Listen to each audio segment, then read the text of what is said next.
Hello everyone, this is Guide to Everything. In today's video, I'll show you the best settings for your Sony A7III for photography. So the first thing that you'll want to do is to set it to RAW. Basically, I have prepared this detailed settings right here just to show you. So the first one is going to be RAW. It makes it easier for us to edit for some photos. Now for the next one, you want to set it to low aperture f8 plus. Basically, it's for landscape and high aperture below f3 for portrait. Higher the aperture, basically the higher the background blur. Set it to low ISO to get rid of noise or grains. Basically, the small dots like pixel distortion you see when zooming in on an image.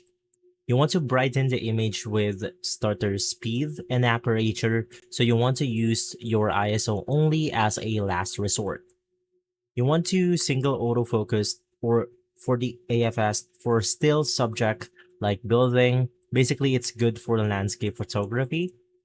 The continuous autofocus AFC for moving subjects like walking people. It's good for urban photography.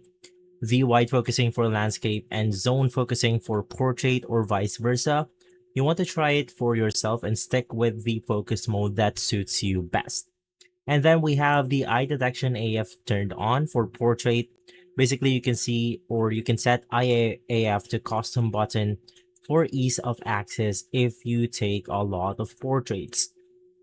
And so, if this video has been helpful, leave a like, subscribe, and follow us for more videos like this. Thanks for watching.